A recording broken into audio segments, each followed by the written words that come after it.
এই অবলা একটা শিশু মতন একটা কুকুর, উনি কথা বলতে পারে না, উনি কোনো ওনার বিপদে কেউ মানে আগে আসতে পারে না, ওনার যন্ত্রণা উনি শুধু বুঝছে।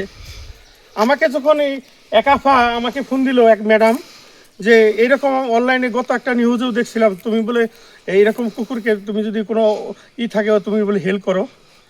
আমি এই কুকুরকে করার জন্য আমি রোজা রেখেও আমি ছুটে আসছি। আমি এই কুকুরের মা বলতে পারি না। যখনই সুশীল 7 দিন ধরে না খাওয়া, আমরা একদিন রোজা থাকি, তাই কিবা লাগে, আর 7 দিন ধরে খায় নাই।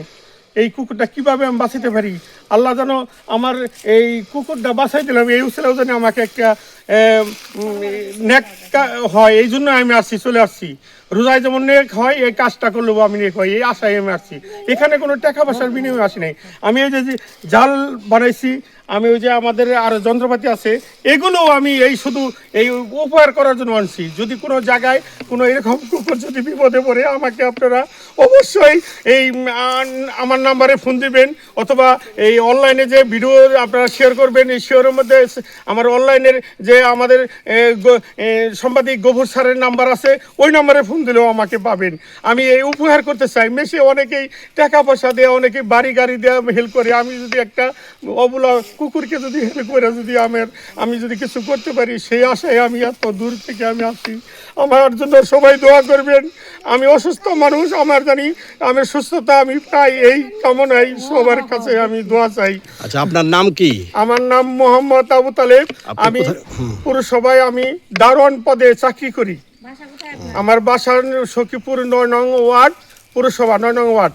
আমি খুব অবহেলিত, খুব একদম ছোট নিম্ন শ্রেণী। আমার মা সারাদিন কাজ করে আমাকে এই বাড়া বাইনে আমাকে এক সপ্তাহে একদিন ভাত খেতে পারি না। আজকে আমি চাকরি করি, আমার ওয়াইফে চাকরি করে ছেলে সন্তান মানুষ করছি। এই জন্য আজকে মা বাপ নাই, সেই মায়ের কথা জন্মানো হয়, তখন আমি উপকার করবার জন্য এগিয়ে আসি, বুঝছেন? এই জন্য আমার মা বাপ যেন ব্যস্ত নসিব হয়। এই জন্য বিপদে পড়া যে একটা কুকুরকে আপনি সহযোগিতা করলেন, এই জন্য আপনার কেমন লাগতেছে? আমার আজকে খুবই আনন্দিত, আমি আনন্দিত, আমি গর্বিত। আমি নিজেকে আমি ধন্য বলে মনে করছি, আমি মানুষ হিসেবে মনে করছি। জীবনে আমি তো কোনো কাজেই মানুষের কাজে লাগতে পারি না, এইরকম একটা অবলা প্রাণীর যে আমি একটা জীবন বেঁচেছি, এই জন্য আমাকে নিজেকে আমি গর্ব মনে হয়। আমি মনে হয় আজকে একটা ভালো কাজ করলাম আমি এই ধরনের।